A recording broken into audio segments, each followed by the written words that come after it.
This man tells you to follow him through the caves. Follow me through the caves, guys. We are all going to die. What?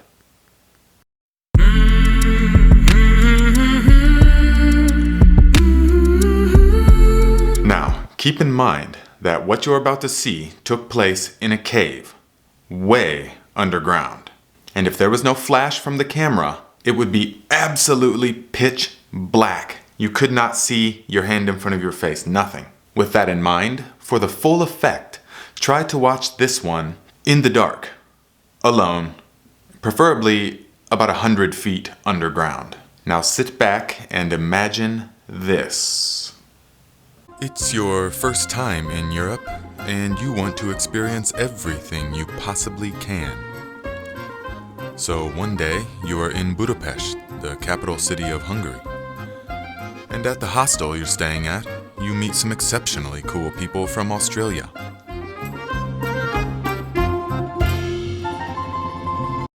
The next thing you know, you're being driven 45 minutes out of the city to this tiny little building in the woods with a single light on.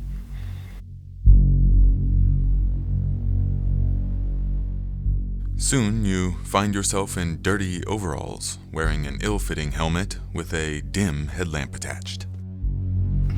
Are you sure this thing works? I can't see anything. Are you sure these batteries are charged?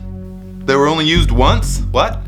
The guy then motions for you to follow him out back, where you make your way to a tiny shed with no lights on. Hey, psst, hey, psst, come on, let's do this. You ready for this?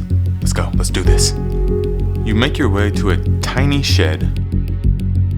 He swings open the rusty door, and before you lays a hole in the ground, no bigger than the size of a sewage manhole.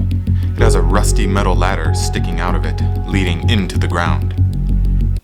This man tells you to follow him through the caves. Follow me through the caves, guys. And you're told the caves are down there. So you're sitting there looking at this small, dark hole in the ground. Immediately, you get a wave of panic. Can't do it. Can't do it, I'm good. But your friends are already down the hole, so is the guide. So you do it anyways. Descending further down the hole, the air becomes cool and damp and smells of old library books. Everything becomes muffled and very quiet. Very quiet. Like a tomb. Oh my God. What the hell did I do? You are the last one down. Immediately, your guide is off and running. Climbing over rocks, ducking under some, and squeezing through others. You hear him say things like, "Okay, now, to squeeze through this hole and these here rocks, first, you gotta extend both your arms over your head. Yeah, like this. You gotta squeeze both your shoulders together, and then shimmy your way on through." I'm thinking, what, man? Shimmy my way through? Whatever, just show us the way out of here, please. You follow directions very carefully, because your heart is pounding and your eyes are wide with adrenaline. Plus, even if you wanted to back out now, you're already a half a dozen of these holes in. So the only way to go is forward.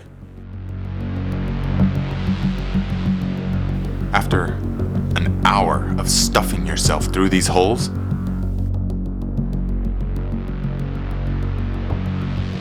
you come to this place the guy calls the sandwich. Wee-ha. Then, to your dismay, you hear him say, "Okay, now, this is where it gets a little tricky." What, man? This is where it gets tricky? Man, it's been tricky since I met you. "Okay, now, to make it through this one, you're gonna have to take your helmet off and carry it through, 'cause it's too narrow and constricted." And you don't want to get bound. What? You gotta spread out flat and blow all the air out of your lungs. What? So you can compress your chest and cram your stomach through this here wedge. Okay? What?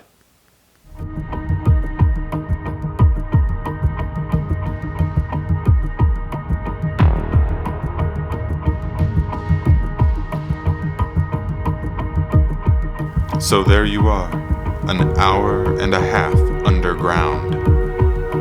Helmet off. Stretch completely out.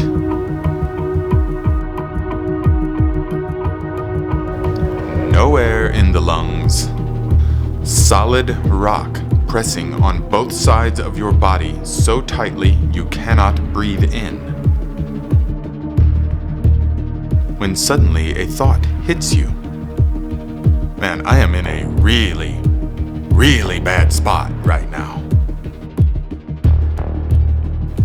If this guide has a heart attack right now, or even just falls and hits his head, there is no way we would ever find our way out of here, ever.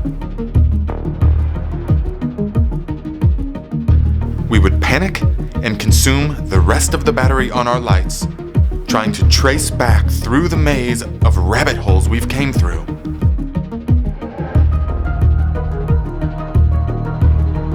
Without any doubt, we will all die. We are all going to die.